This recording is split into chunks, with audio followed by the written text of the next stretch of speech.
All right, we're good to go. So whoever wants to call the meeting to order, go for it. Go Well, ahead. I'll call the meeting to order. The Finance Committee. Yep. 5 o'clock. And I threw- present, Michelle, Herb, Donna, and Phil. Yep. First item is call to order. And number 2 is review of the Community Health Center Incorporated contract. Yes, I thought it would be easiest if I threw it up on my screen. I sent this all to you. Marcia is here because Marcia and I went through this contract already. We sent them a modified version. This was their draft. I would say we did some pretty heavy editing on our end for what we were looking for. And they basically accepted all of our edits, sent it back to us. So that way, I hopefully you had less to do. I did talk to Donna the other day. We had a good conversation about a few things in there. So there's some additional edits in here that are minor. And Donna, I have to apologize to you because you said something about item G, and my numbering, for whatever reason, lettering had gone off the page and restarted to A. So we were looking at the same document. Okay, that's good. Yes, it had gone back to A. So let me just tell you what's new since you have seen it.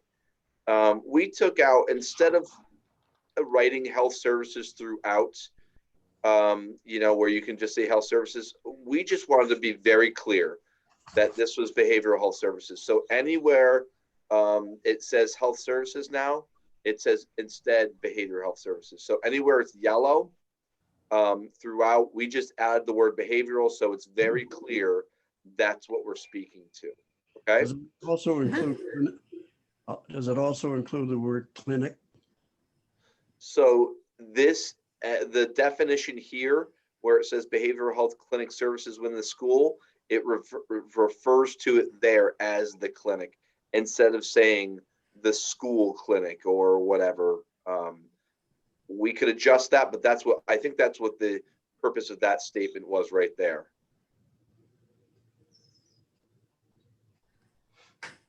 Let me show you the other things that were adjusted. Number 2, we just put the word behavioral up here. So it said scope of behavioral services. Donna had asked, and it was actually, all the feedback was really good. This item B, I need to add a statement in here. We went back into our policy, Brendan and I, we're going to add in this, sorry, I can't see all of you, but this follow Wellington BOE policy 1140 for distribution of materials. I'm going to add that to the contract just as a statement that exactly what it says there. Basically, this is, if they're going to send something out, it has to meet the same level of criteria that when we send something else out. And so we'll add that in there so they know they have to meet that. It just clarifies that they have to follow the policy just like everybody else. The question came up about this statement, or when allowed under applicable law. And what we did was we went out and I looked at, and Don, I have an answer to your question. We looked at what the law stated around a student being able to self-refer. And there is a law around it. I talked to CHC about it, and she basically said, look, in any of our school-based health clinics, that is not happening, which is I was glad to hear. But what I tried to do, and Donna, you hadn't seen this, and I'm hoping you can see my screen, is Yes. I wrote something. I talked to Marcia about this yesterday. I tried to write a blurb just to say, look, at the only time this should ever happen, and Marcia and I were talking about, like, this is 1 in 10,000. Like, the odds of this ever happening is slim to none. The only example I could come up with would be after school. It's the end of the day. A student is staying after school for some reason. There's no, there's no social worker. There's no special ed teacher. Administrators are gone, and a teacher's there with a student, waiting for a kid to be picked up, and there's a crisis, and the worker happens to be there. But they would have to get permission from us to be able to talk to that child, and then there'd be a report about it. I wanted to show you what the law states. And this is, did it switch screens for you? Yes, it did. Okay. So the state law says a minor can receive care and treatment without parental consent for these things. Mental health is one of them. It's very specific, though, about what has to happen to do that. And this is the statement that makes it really gray. He has knowingly and voluntarily sought it. So this is why I called CHG to say, how are you handling this elsewhere? And she said that is not happening. It doesn't come up. It is, and Marcia and I had this conversation yesterday that, you know, we have our list of protocols that we follow when a student is in crisis. And the odds of that happening with when one of those individuals on the crisis team or admin is not there is just slim to none. But we want to be sure that it's clear in our statement in the contract that students and families, they're going to be required to follow our district referral procedures to receive regular behavioral health services, that they can't, a student can't self-refer, that they're going to go through our school counselor. They're going to go through, you know, a student assistance team meeting. There's going to be a procedure in place where they cannot just step in and say, I want to go talk to. I think it sets us up so that we have, with those procedures in place and CHC supporting that procedure, that it's not going to happen where a student can just self-refer. Make sense? It does to some extent, but my concern is multiple levels. One is when we took the vote, it was clear that any student who received these services had to have parent or guardian permission, which is Agreed. pretty clear. My concern is that if a contract attorney doesn't look at this, that in our efforts to make it exactly what we said it would be, that we're doing something violating the law, which will cause other problems. And, you know, as far as that goes, and the other thing is, you know, I don't know who will take the time to read this. But I don't want to have ancillary problems because either a student has decided that they're going to pretend they're a lawyer and go through and do some research and cause problems, or somebody, you know, looks at this and says, but by doing this, we're violating state law. So that's why I'm not a lawyer, I'm an accountant. So I just know that this stuff can be tricky. And I would prefer to have somebody with the legal expertise so that we know we're doing the right thing. Bill, can you put the law back up, please, Yes. on the screen? Thank you. So this was the main part of it, and then I grabbed more from another one because there's additional things that they have to do if that were ever to happen. But she said these things they don't happen in the school-based clinics because this is like after the 6th session, they have to, you know, do all of these things. She said that's not happening. They're not seeing kids without. And so that's why I think it's important for us, and I don't disagree with Donna at all. I want to make sure that we're not violating the law, writing what we're writing, and that, but we're also clear, like, hey, to be able to access this, you have the right, just like that law could technically apply to our social worker. Our social worker's practice, though, is we're contacting families and letting them know and getting permission that we're going to be meeting with your child and getting that permission to do that. So you want me to scroll down, Michelle? Scroll back up. Back up, yeah. All right, pause a second.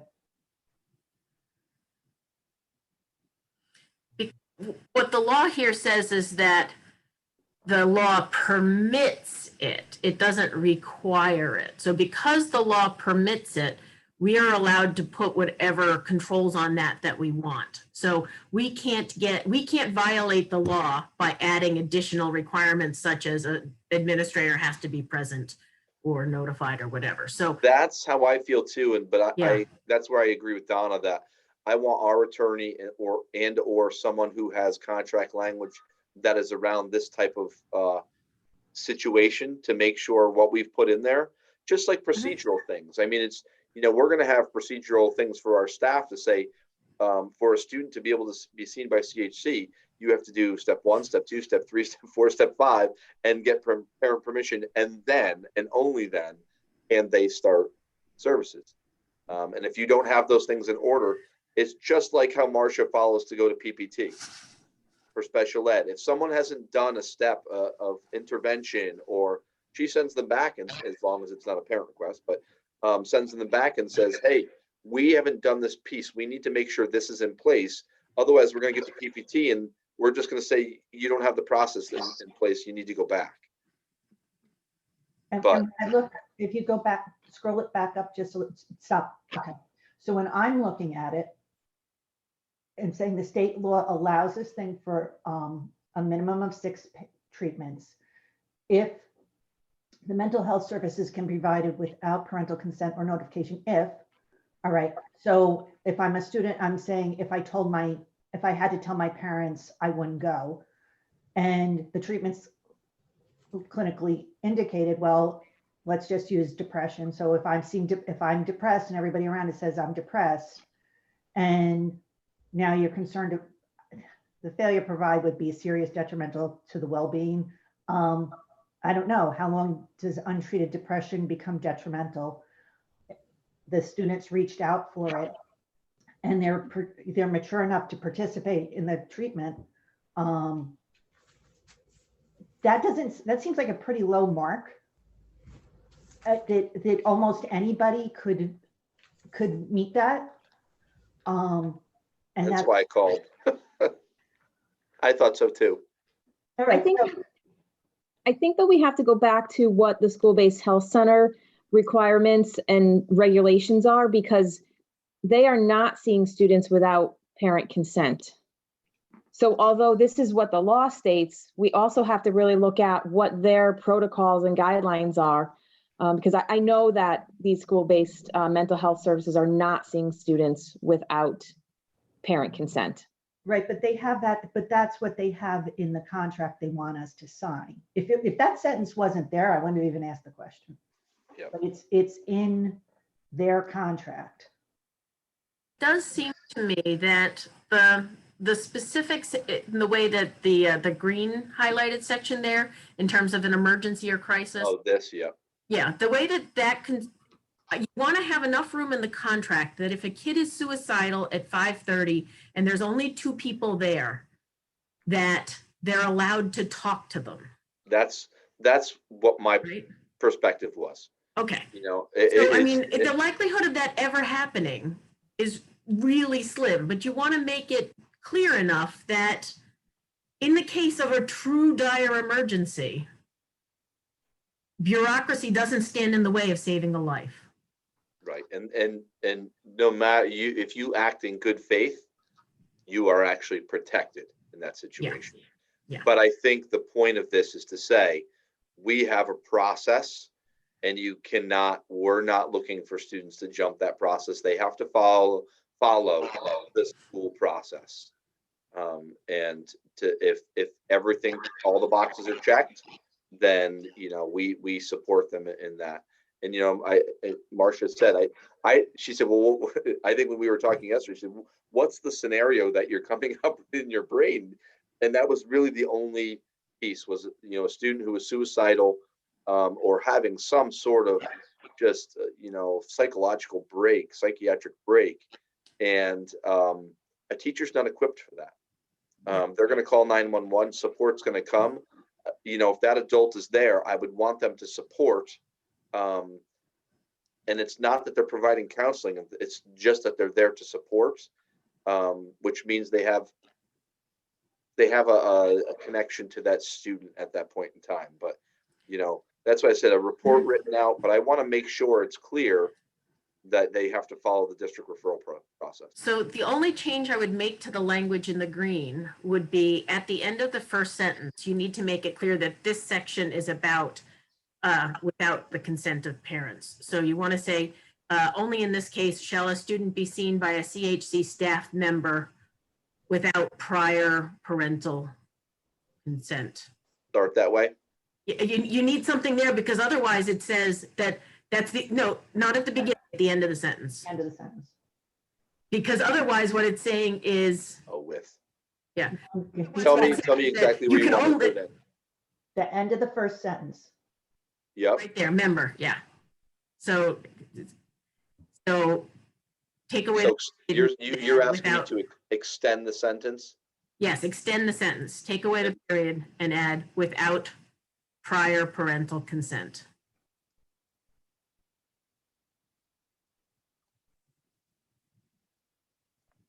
Yeah, okay. And I don't know if it has to say parental legal guardian. Yep.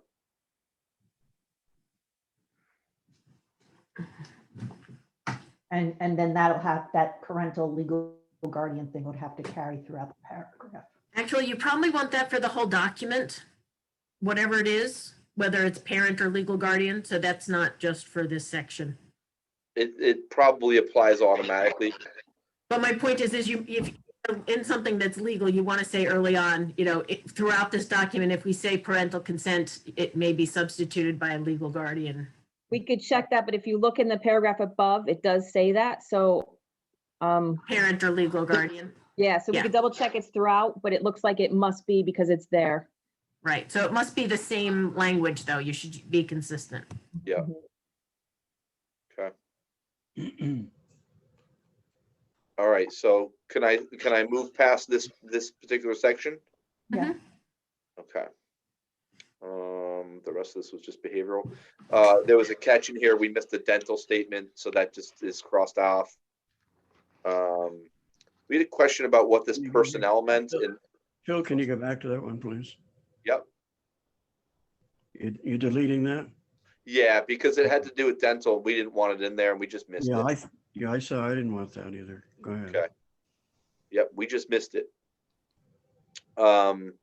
This personnel piece, and I asked Marcia about this yesterday. We don't know what this was referring to because we're not providing them any personnel. So we're just going to ask this. And what CHC asked us to do is just to give them a list of questions, and she would pass it along. If I'm going to do anything with this section, I'm just going to take that out. Because we would have a space for them. We already do. And Marcia, correct me if I'm wrong. They said they're also bringing in their own furniture and like desks, laptops, all those things. So Correct, yeah, we just needed to provide them with the space and access to be able to hook up phones and electricity and internet. Internet, yeah. Maybe the Mhm. equipment and supplies. Yeah. Items is a little vague too. I'm going to ask about that so we can clarify this. I'm just going to add this.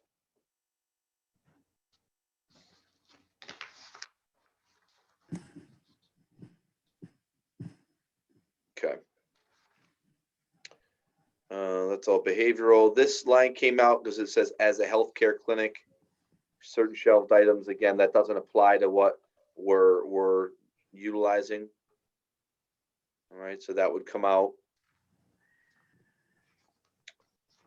And then there was a question about this, and Donna, she didn't have a response to this. She's like, that's just our non-discrimination statement for CHC. I'm not sure if they can copy ours because it's their non-discrimination statement, not ours, that they're utilizing. So she basically said, I don't know that would change, but I think their intent is that we just want to, I think our intent is we want to make sure there's no outside services, and that's not, it doesn't say that in here that they can do that. I'm sorry, say that last sentence again. You wanted to make sure there's not, We want to make sure so they have their non-discrimination statement. We want to Mhm. make sure, you know, a student is not going to have veteran status. Or So if that marital statement's in there, we don't want it to appear like, hey, someone can come in from the outside for counseling. That's not what this is about. I think that it could be the veteran status of a parent. That's what I said. Yeah. But I don't know if we need a statement that just says, and it's not in here, to say this school-based health clinic is for students of the Wellington Public Schools only. That should be in there, So eliminate. I'm just gonna write this in.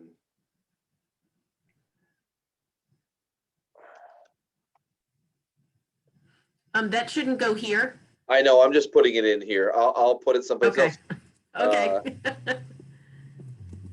And I'm not even writing what it would say. I'm just doing something generic.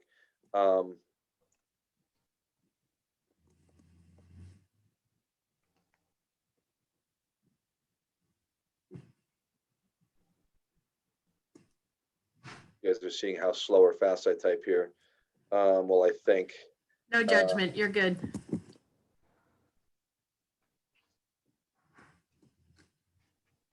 And I'm going to say and/or students with their families. I'm just trying to move this statement. Okay, we'll get that in there somewhere. Rest of this was all set. And then we're going to clean there was a question about this.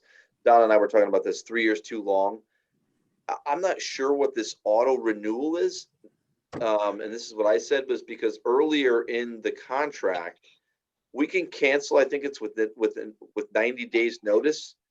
So I'm not sure what the auto renewal purpose is. So we've used that at work a couple of times to make sure that there's always an up-to-date date.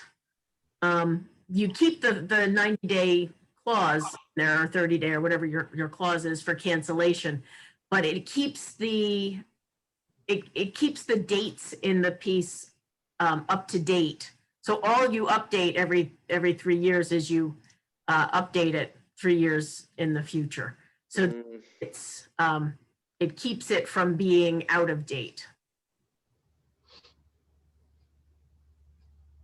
We typically do it with the one I have is with something that's not expected to change dramatically from year to year. With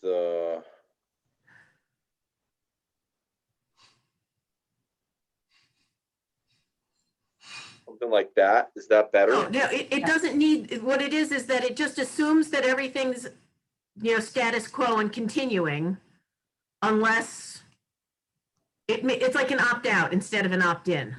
Yeah, my concern is that we're going to be on automatic pilot and nobody's going to actually think about this.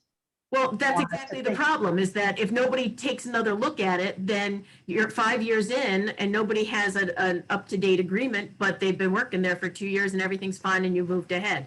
So it's just protection. We can go back and revisit it at any time. It doesn't mean that can't cancel it or change the agreements of this contract at any point. So if that's what we want to do, we have to somewhere state about the, either party may, If you want 3 years though, you'd have to renew it every year. well, what you could do is you could say either party may terminate or renegotiate this agreement. I mean, that's their statement right there. And then this is Yeah. just their generic down here. Yeah. To be honest with you, I'm fine however you want this. You just gotta, I'm not sure what we could say this contract will be reviewed on an annual basis. I don't think you really want to do that. I think we have the option to do that, but the contract itself, you don't want to have to if you decide you don't. So say like last year, in the chaos of COVID, you forgot to do that. Then you don't get services? Right. because you don't have a contract. I would be fine with it auto renewing every year so that it has a shorter time period. But then again, we can renegotiate or terminate it at any point. I'm okay with every year. Okay. So if we change this to on an annual basis, and point back to the auto renew Auto renew annually. annually, unless I'm just going back to the Unless it was terminated. right, either party. And Yes. Yeah, you can do it unless it was previously terminated. you might want to have it auto renew annually on the anniversary date, like pick something so Yeah, you know yeah. whether it's the first, whether you pick the first of the year or the first of, July 1st or whatever it is that makes sense. Yeah, that works.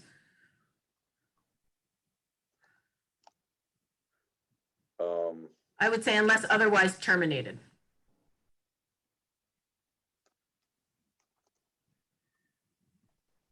Y'all good with that? Yeah. So what's the deal with the group counseling? The individual, I get families when the kids' parents or guardians have to come in, crisis intervention, all those other things, but do we really want group counseling? Marcia, you want to speak to that? Yeah, I think, that would be determined on certainly all the students' needs. Sometimes group counseling is really helpful for students who, let's say, parents are going through a divorce and it's really therapeutic for them to be able to sit with, their peers to be able to talk about things. That's certainly looked at with parent permission, parent support, and, if the students would benefit from those services. So I would hate to exclude those services because being able to sit with peers is really helpful and therapeutic if it's appropriate. Marcia, in some contracts, not the, Or it may be, each one of these items, don't they list what happens under each one of them? This is kind of not too descriptive, really. I mean, just because you're broad, like individual counseling, but it doesn't include under that listing, and nowhere in the contract of what they actually are, the topics of the counseling. The same thing with the group counseling. I think that we can't tell them what counseling has to include. It's not you can't say you're only allowed to talk about divorce, but you're not allowed to talk about, I don't know, family crisis. I think that would be incredibly limiting to require a limitation on topics. If you feel that any of these terms need a definition that's not limited to topics, I'm sure someone could find a definition that would, but it's going to be really. I agree, but we don't know really under any one of these areas what topics are going to be discussed in those groups. It just says group counseling, which to me is fine, but what are they? Oh, it'll be in their goals, Herb. Yeah, We each don't know student what- would have a service goal that, would be written and of course confidential for each student, their purpose of why they're coming. And usually that is written as a SMART goal. So it could be reviewed, on a regular basis and reviewed with the family. Right. Also thinking about, the social worker, certified social worker who would be coming in and providing these services, they're working under their license, they're working under, National Association of Social Worker guidelines for what is individual counseling, what is group counseling. So there's very specific guidelines for the service providers. Well, around my behavior. specific concern is this particular organization says that they do gender affirmation or gender transitioning affirmation kind of stuff. And I don't really want the school to get involved in dealing with that or having the counselors deal with that. Parents getting a divorce is one thing, or a death in the family or a death of your dog. And that way, but I think that there's certain areas that this particular group is very pro advocacy. And I don't think it's appropriate in a middle school and an elementary school. So I don't know if there's a way to just not deal with it. Again, I think it comes down to if you're going to have parent consent, Donna, Uh-huh.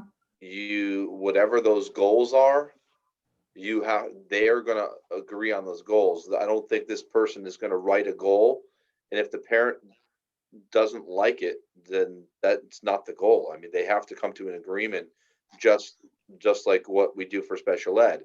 Where does it say that where does it say in the contract that there's going to be a goal that's agreed upon by the parent or guardian?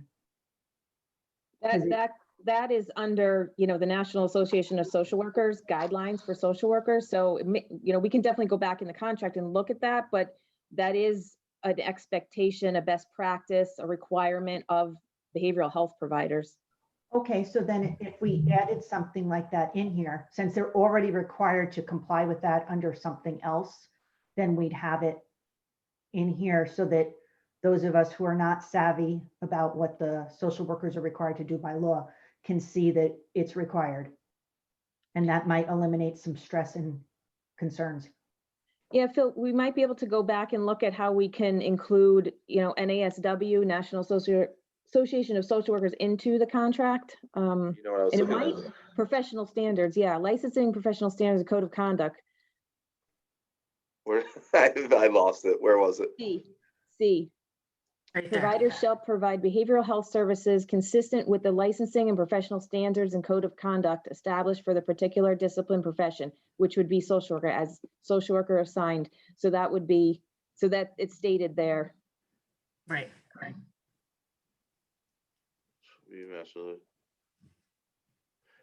So I think to Donna's point, level of education or beyond, and follow X association guidelines. You want to be really careful about that. Should the association change its name or change? I've bumped into that a couple of times with like the American Red Cross and the American Heart Association for CPR requirements. And it's a nightmare because they brand things sometimes. Well, So if you just said follow national guidelines. I think you have it there. Professional standards and codes of conduct. It's in there. But it doesn't, nowhere to those of us who don't know what the codes of conduct is, does it? You could link to their website if you wanted to show people what goes into greater detail and what's in their code of conduct. But we don't want to start including all kinds of details in a contract that's about how a social worker has to behave. Yeah, and Don, I think the point is here is if there was ever an issue, we wouldn't be the ones deciding what would be a professional organization and which ones would not, if you know what I mean. If there's there's ever a lawsuit, it's going to be the attorneys in the court saying the Association of Social Workers for America is the one that we're going to follow. It's not the standard of the Phil Stevens Social Workers of Wellington, where I have two members. Starting a new association. Yeah. Okay, let me see what else is down here. What's that? Marcia and I are gonna clean this up. I wanted to talk to CHG again. We were talking about what this phone line meant, and Marcia had a different perspective than I did. They just want a phone line so they can call. And so that was, it wasn't, I thought it was to call other providers. And I wrote not for. And I think they just want outside phone access so they can call parents. That was their perspective. So what that says though is you're giving them the phone. If you're just giving them the line, you should say the line. Yeah. Yeah. Which we can square away. Phil, under the CHC. I'm sorry. Yep. They do their staff recruitment, their hiring and training. Yep. What is your role in this? Do they give you the individual's name and their telephone number so you can maintain contact with them, or do they work in isolation? No, so basically what they do is they hire, they find the person that they're interested in, and that they're basically bringing them to us and saying, we're ready to go. And Marcia, correct me if I'm wrong about this, is where I remember our conversation, and that if there's ever any issues, that we have the right to say, look, if this is not working out, and we want somebody new. Do they have more than one person that will be hired and working in our system? In other words, Marcia's nodding her head, but I believe it is one person. Hmm? Yeah, it's one person, and that person would be for the district.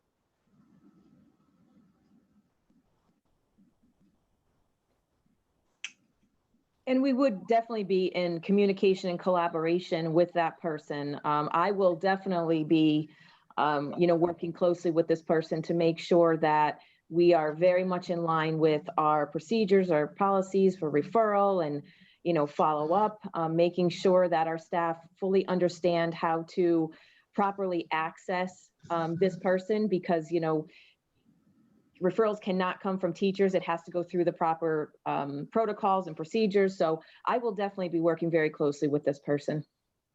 Under 8J, it states that the CHC may, without having to obtain consent of the clinic, assign agreement to an affiliate or a subsidiary of CHC, which means if they do that, you would have someone other than the person that has been hired by CHC. They bring someone else in, wouldn't they?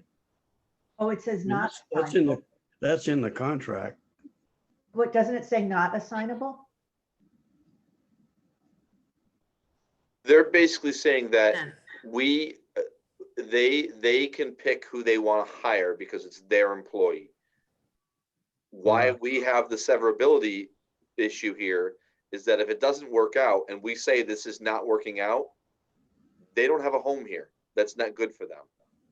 And so they want it to work out so that they understand that, and I've been through this, not with like a CHC, but with a different organization. Like, look, we hired you for professional development. The person that you sent us is a dud. You sent us somebody this is not working out.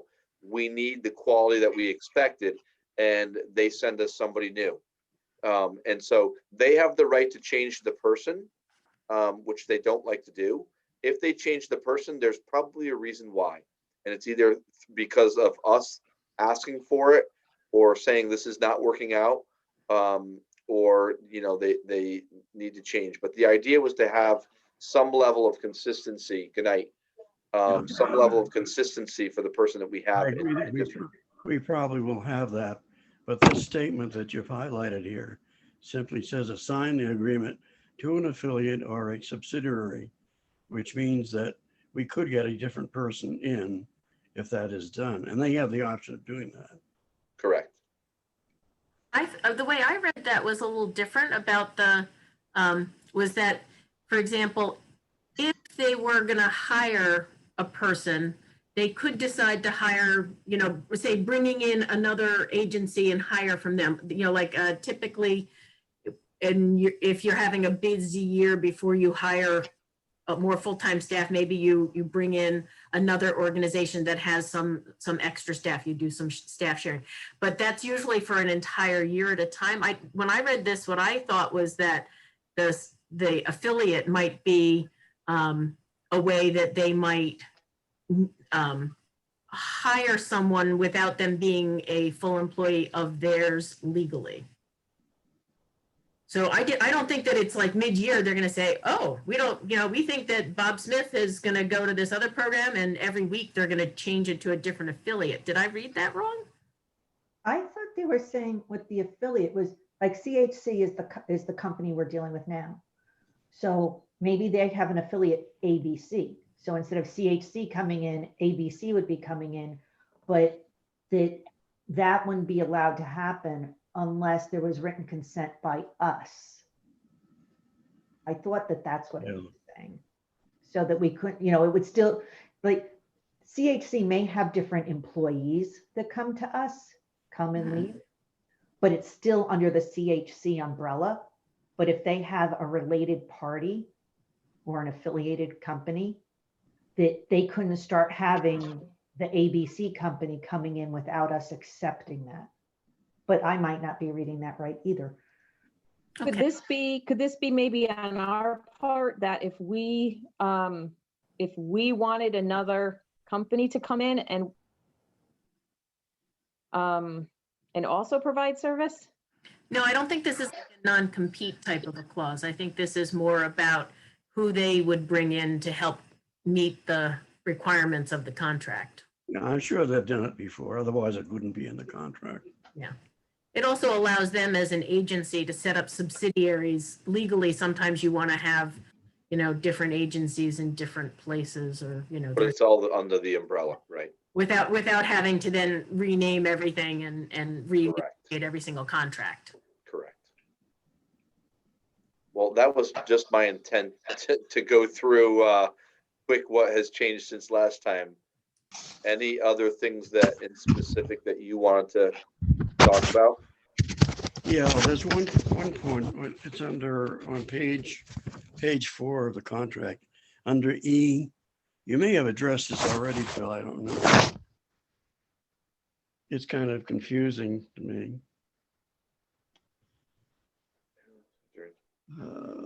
It's the Board of Ed agrees. The school building is open, school is not in session, doesn't make sense to me. I think I know what the intent is, but They're basically saying if Like it's, on a professional development day, they can be in the building to do their reports and stuff. yeah, it could also be a summer day. If it's or if the, if the building is, I don't even want to say remote because I'm tired of thinking about that.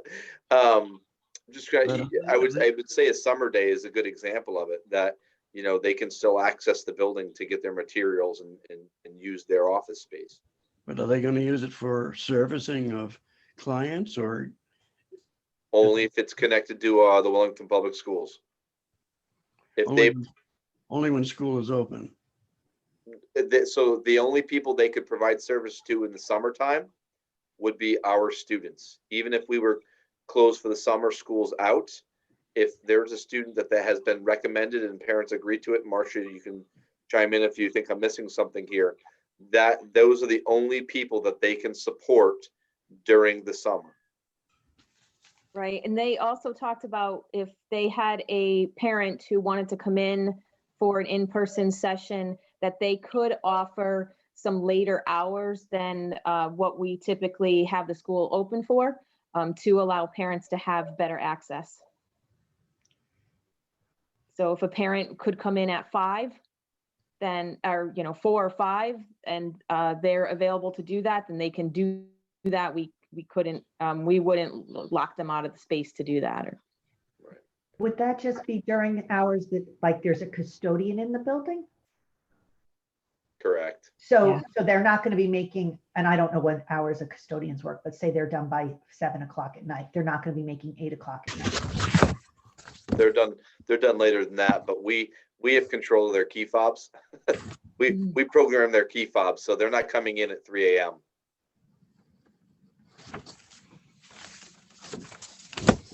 Any other items in this contract? Yeah, on page 3, Phil, at the top of the page. You're involved in this too. This is the statement. I believe it's C. Item C. Board of Ed shall provide reasonable advance notice and facilitate CHC's access. What? Hold on. Where are you, Herb? This is page 3 at the top. My page numbers. What number is it? 3. Item 3. It's 4A. 4A. Okay.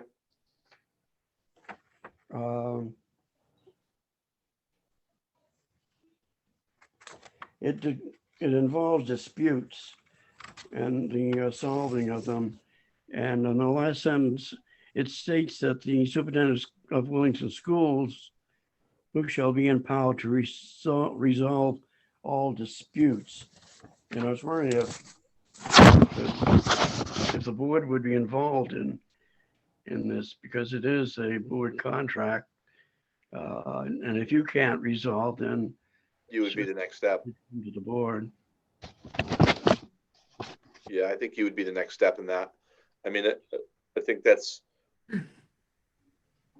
I think it's a, you know, I act on your behalf. So if I can't do it, it's coming to you either way. But it doesn't And if I act and it's something we can resolve, I'm going to share it with you anyways. It doesn't say that in the contract. No, but think we it's- would have that process. Yeah, that's our internal process, not the process for them. Because the buck has to stop with Phil, otherwise CC could come to every one of our meetings saying, you know, we don't think that this was done exactly the way we want it over again. And I think we don't want to undermine Phil's authority by saying, you know, if you don't like what Phil did, then come to the Board of Ed. They might do that anyway, if it got to the point of terminating the contract. Okay, Right? That's, Go that's ahead. fine, Joan. You're entitled to your opinion on that. Yeah. The other thing I had, Phil, was are we covered under this contract as far as the insurance is concerned, the responsibilities in that particular area? Because we are dealing with an outside agency here. Mhm. And has that been passed through our attorney? You mean, does that to make pass? sure that we are covered in that Karma. particular area? Kerma will be notified once we change that. How much, and you'll need to find out how much our premiums might change too. I asked and they said it would not.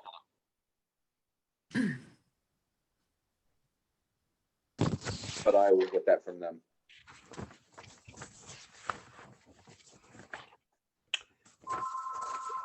The only other thing I have, well, I had a lot of other things, but it requires it's not a significant thing, but determination under 1B, 90 days. I would like to see 60 days, but it probably, because if they have anything that's going on, they have a contract or something like that, it extends beyond the 90 days, or it would extend beyond the 30 days anyway, until it's taken care of under the contract. I don't know how you feel about that. I think if there's something so significant that we wanted to cancel earlier, we could do this in one day. But I mean, it doesn't, just because we are giving them written notices, meaning that we're no longer going to have a relationship with you. But if they were, and I use this example as a staff member, you know, there's a procedure for us if there's ever some sort of accusation or something that comes up. That person would be put on administrative leave pending an investigation, right? And so I would see this in the same way, Herb, that, you know, we could stop services without eliminating the contract until, if there was ever an issue, and then it would be, you know, determined, should we eliminate, you know, terminate the contract or resume services, that what was, you know, said was not true. Okay, and are those school days or regular Typically, those are calendar days. calendar days? Yeah. Okay. Any other items in here that? And they're going to do their own background checks, right? As far as criminal background investigations. Fingerprinting, yep. Do they have to provide us with some sort of letter or copy so that we're sure that they've complied with what they're supposed to do for that? And that no one's passed, you know, hasn't gone through the process?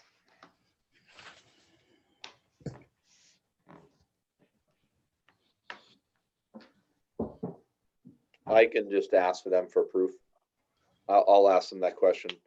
What I would do is I would take this version of the contract and send this back to them, and she's basically, and I can give the list of questions that you just asked about. That fingerprinting could be one of them that we would just want to be notified that that process for each person has been completed.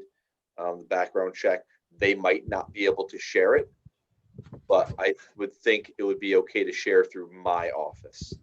I don't think like Marcia's office would ever see that. Well, I don't know if we actually need to see a copy of it as much as being notified that, It's been- Donna Cook has gone through the necessary fingerprinting and background check, and there has been no Yeah, issues found, so that we have something that for each person. I mean, the more information they're willing to give you, the more confidence you have. But I would think that they wouldn't send somebody in who's going to cause them problems. right, exactly. So They don't want to be in the news, just like we don't want to be in the news. that is true. Once you get this cleaned up, because it's a little bit hard to make sure that like all the behaviorals have been added. I have to do that, Donna, for them so they can easily see the changes that we've made. Okay, So what I'll do is I'm gonna, the things that I'll change here are like the what is this? I'm gonna ask those specific questions.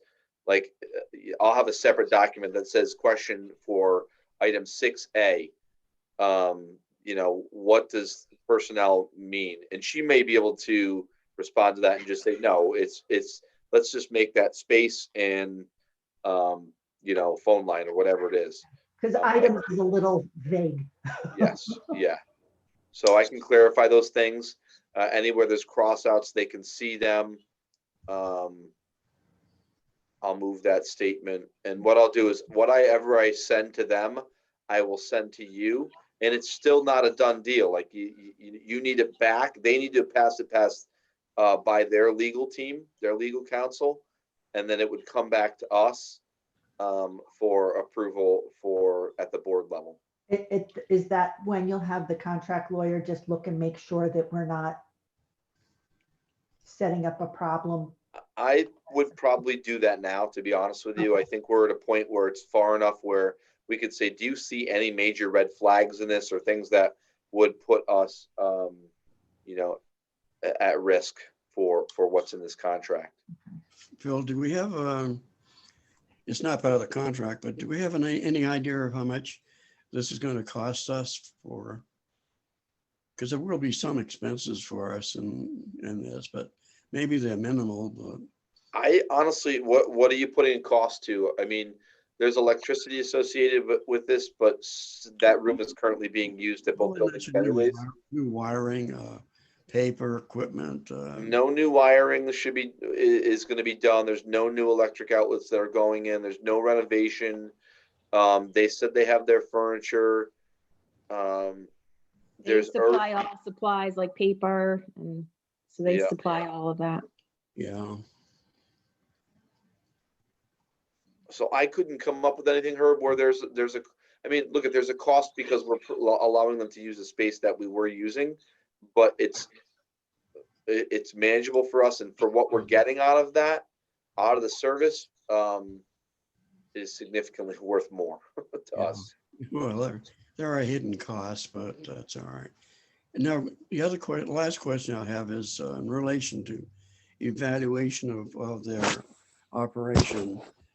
There isn't any evaluation procedure in the contract as far as I know, but how are we going to handle that? Just they're doing a good job, or?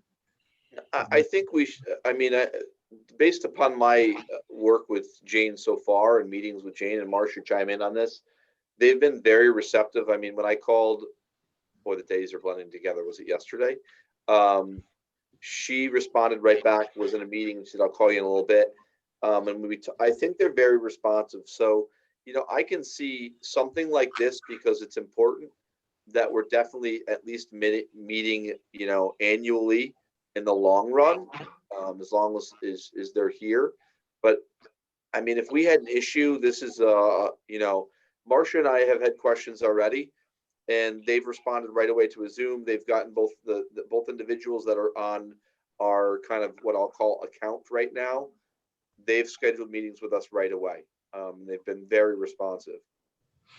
I'd also like to add that as an administrative team, this is something that we need to be reviewing no less than on an annual basis. We need to really be looking at how many students are we referring, how many students are accessing the service, how many students are making progress, have been able to been discharged from service. So those are all things that we need to look at to determine if it is, a valuable service for us to continue. So we need to do that at least on an annual basis. That's So part of it. they will be providing information, not information that's private, but Yep, I mean, we will have information on the data on how many kids are being referred, how many kids are, being exited from services because of success, how many parents have access to service. We certainly, won't have access to their medical charts, their, mental health charts, but we'll have all that data especially about access. And I think that, at times we need to ask for parent feedback to see how the parents feel, our community feels about it. Okay. That should be in our kind of policy manual, because Marcia and I have talked about we need to make it very clear for our staff. Like, this is not a walk down the hall.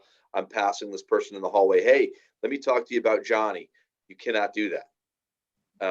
We need to make sure that's very clear in our manual, our school-based manuals, so that our staff knows exactly where this service fits in our grand scheme of interventions. And it's at the very peak. So the lower layer, there's 100 interventions that we may put into place without ever using the CHC, and that they need to show that they've gone through this process before we even get to that point. But we need to lay that out. The evaluation could be easily written into that, and we could do that through our admin team. Good idea, Mark. Okay. So you're working on a policy then in that regard, Phil? Yeah, and it's not even a policy as much as it's an it's kind of a reg for us of what does this look like? Just like we have a staff handbook, this is something that's going to be in our staff handbook for teachers or just like we have an intervention guide. It lays out our process. We need something that's just around this, so our teachers know this process as well. Okay. And I'm very sorry, but I'm going to have to excuse myself. I have to get my daughter to an appointment. So Marcia. I'm going to sign off. I apologize. thank you for coming. Thank you for taking the Thanks, time Marcia. on this. I appreciate it. See ya. Any other items around this contract? And I'm going to guess that once the Wellington policy is established so that everybody knows what the rules are and the guidelines for referring a student for this kind of help, that the people at the other end are going to be aware of what the policy is, so that if there's a breakdown in communication, a student doesn't get into the program Absolutely. before everything's been followed through. And they also know so that they can be respectful of what our process is. And who knows, maybe they'll have some good suggestions to give you and Marcia so that things go as smoothly as possible. Yeah, we've actually already talked to Jane about that we would have a kind of I call it a district manual, but it's probably a 2-page document, so that they understand our policy. And she said, we need that because we need to understand, and it allows them to say, sorry, I cannot talk to you about that child, that we do not have a waiver. We do not have a sign off. If somebody comes to them, it's just backup for them. That was one thing that I appreciated from them right from the get-go. So they will definitely have a copy of that as well. And as far as costs go, I think the part of your time and Marcia's time that's dealing with this, and whoever deals with the revisions of documents and things like that, that should kind of be, I don't know if tracked is really the right word I want to use, but just have an awareness. If you're spending 60 hours a week dealing with this, or Marcia's spending that, then it's disproportionate to the benefit we could get. Right. Obviously, startup time is going to be theoretically be more than once it's up and rolling. Right, right. Okay.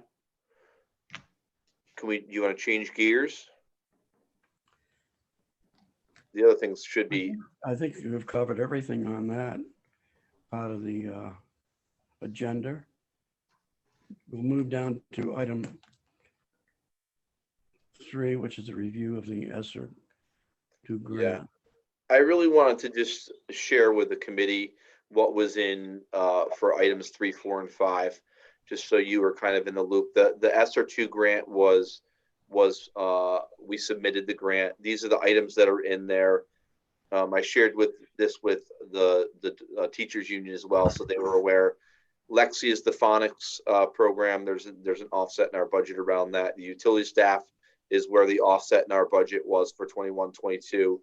The SEL program you knew about, so that we actually had a meeting today. We've interviewed 3 separate companies regarding their programs. The committee has at this point, they're closing in on a recommendation, and that'll come to you because it's curriculum based. We put in for, and these are obviously all things that qualify, iPads and carts. We got the Chromebooks, but the iPads are more age level appropriate for preschool through grade 1. It's currently what they have, but they're from my first year of being a principal, so they're a little outdated and slow, let's just say. So there's a cost in there. The new ZLA is a subscription to support any of the online work that students are doing. The tutoring is to support, and actually there was just an article that just came out, the #1 research strategy to support students growth in their learning if they're falling behind is tutoring. It was the #1 intervention. So we have approximately 225 hours in that. Gizmos, there's a science activities, they're online. That's already in place. We have our Zoom subscription. That's a lot of money for PD, but it's actually for a reading company that we're looking at using. It's called Literacy How, and it's based upon all the new scientific research and knowledge base that's come out, and it's a huge coaching model that could be done at our elementary level, so all of our teachers know, and it's directly linked to learning loss and making sure that proper interventions in place, and that the proper proper teaching methodologies are being used. So it's a big PD for them. And then this is the updated Wi-Fi it's amazing. We're going to be able to update our Wi-Fi in both buildings without spending a dime of Wellington taxpayer money. So half of this $26,000 is coming from this grant, and it's so that we can, because we're still going to, I think we're still going to be social distancing next year in classes, even though we might break cohorts. And so I do see some online learning still as a critical thing next year. And the other portion of the Wi-Fi project would be paid for by our E-rate subscription. And so that money's there. And so it would pay for the entire project without us having to pay a dime, which is amazing. So that's what went into Sr2. The Sr3 grant, which is the one that I still don't have. We were supposed to learn the dollar amount early this week. It's Wednesday. Still have not seen it. I think the state is taking the full number of days they need to determine. It is going to be a brand new application. This is the one that we've been told is in the $600,000 range. I met with the curriculum committee last week and shared some ideas about the best method, and this came through our admin team as well. We were trying to identify the best ways to spend this money that has the largest impact on students. And we created a temporary, and I did this, although the grant hasn't come yet. This is what we would apply for. This would be a temporary position. It would be a 3-year definite beginning, definite end position. It would be paid entirely by the grants to get all of our curriculum, every piece of curriculum updated and approved, because it's not happening through our $800, $1,000 stipends. It's just not enough hours to be able to do it. And so I have a job description I've worked through. I've already talked to the curriculum instruction committee for the board about it, and they're supportive of it. They understand the purpose of it. And then basically after the third year, the principals and I and the stipend leaders would be responsible for submitting on an annual basis, and the board has a job in this too, any revisions, so it doesn't get behind. I think like it kind of has happened in the last 10 years, to be honest with you. The other thing that is in there at this point is losses in food services. We still don't have a good idea because everything is free right now, and the money coming back is very slow in the reimbursement area. So any losses we could recover through this grant, we believe. But again, we haven't seen the guidelines yet. We're assuming these two things are going to be beneficial and approved, but obviously neither of these things would happen unless they were approved. So questions about ESSER 2 or 3? Is on ESSER, well, does anybody have any ESSER 2 questions before I ask my ESSER 3 questions? Look like a no, Donna. Okay, so my ESSER 3 question. I'm a little concerned about adding a 3-year position and thinking it's going to be temporary. I think that seems a little long. And my concern is everybody's going to get used to having, you know, this director dealing with all the muck, and no one's going to want to go back and start taking it on again. And then we're going to end up with another full-time person doing something that, even though it benefits the kids, they're not teaching the kids. And I'm sure that they're not the minimum wage person, because they're going to have I would think they would have to have a decent skill set to evaluate the curriculum. This is an admin position. That's why I say it's big time, and it has to be. This is the stop date. The money goes through 2024, but this would be a 3-year position of basically, depending on approval process, July 1, 21 through June 30th, 2024. And you'll hear me say this over and over. This can't, the Board of Ed, the town, cannot afford this position beyond this. And the only reason I brought this to the curriculum committee is because it's the best opportunity that I've ever seen to have your curriculum actually written and approved, and put in a position where we've struggled to do, even since my beginning years as principal. This process has dragged on, and it cannot get to the approval process. It's just so many hours, and it takes a person to do it. But you will hear me say that, Donna, over and over and over. This is a definite, and it would be advertised this way. If this goes through, this would be a 3-year position. There's no extension on this. The other thing I would absolutely love to see is, and it's related to the curriculum portion, is a list of what we have approved. What books did we say are okay for our students to read? I mean, I'm hearing horror stories from other places, and I'm hearing horror, you know, I remember when Sarah was in, there was a particular book that a friend of mine's daughter was forced to read.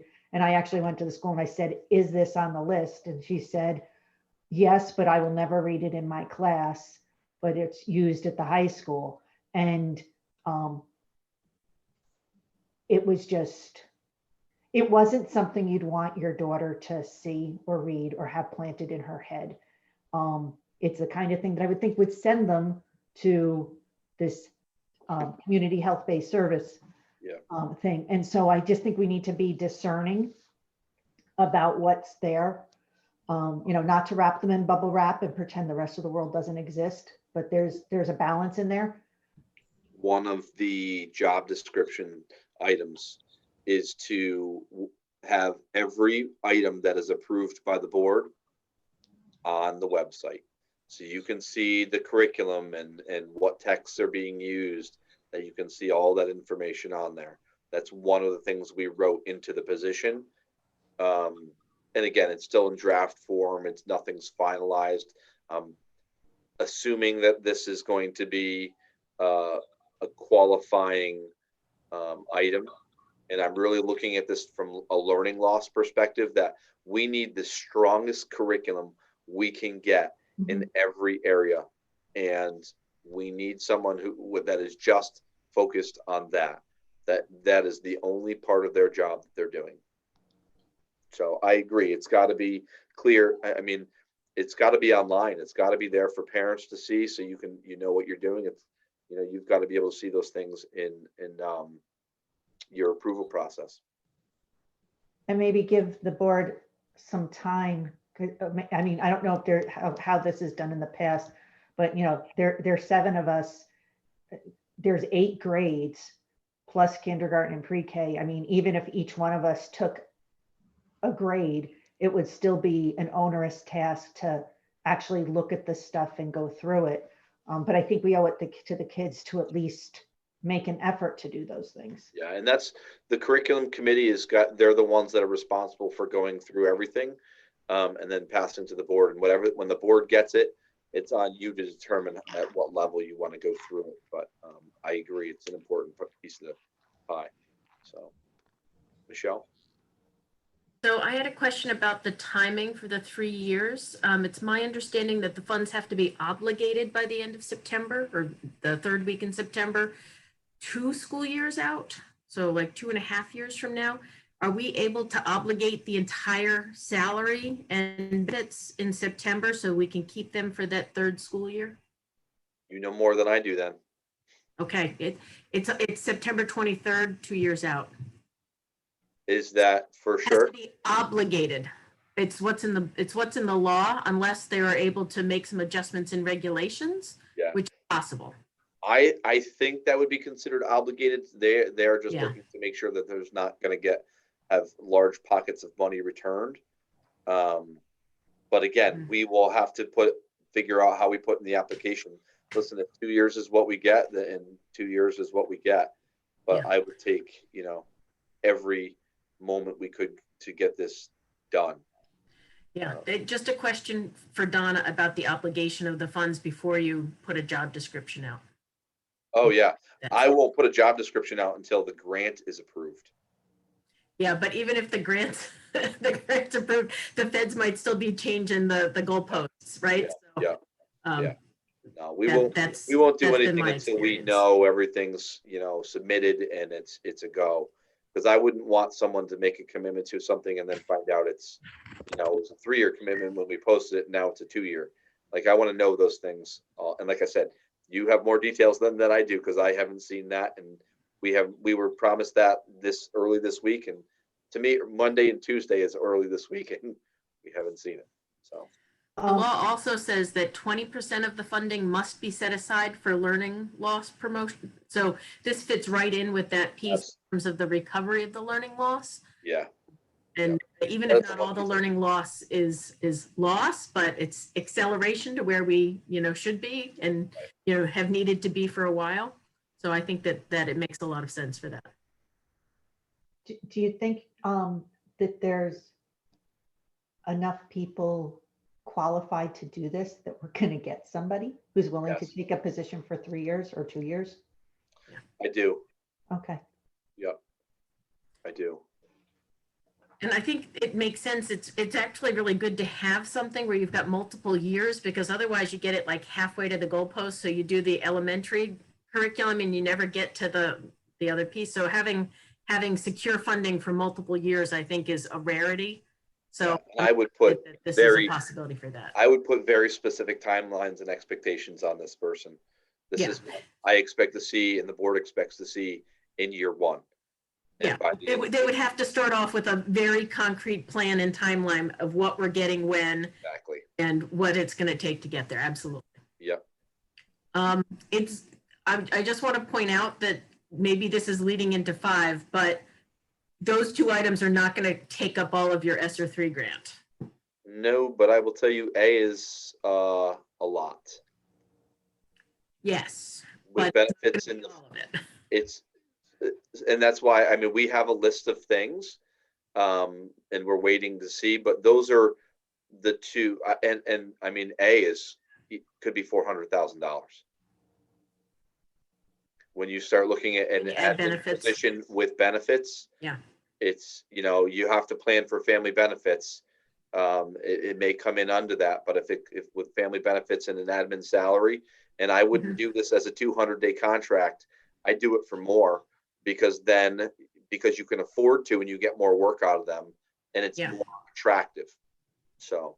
And really, you need them during the summer because that's when the teachers are available to do a lot of the work. The majority of this work is going to happen, you know, in groups that are going to happen after school, but a lot during next summer. That's what you don't see in there, Michelle, yet. And that's one of the thoughts. We can't even think about that for this summer for the staff, but next summer, you could do, you know, 200 hours of staff time, 200 times 35. Yeah. You know, dollars per hour. I mean, that's contractual rate. That could be the where we could, you know, there's going to be some money that's going to be, it's going to add up fast in the Sr3 side. Donna, were you going to say something?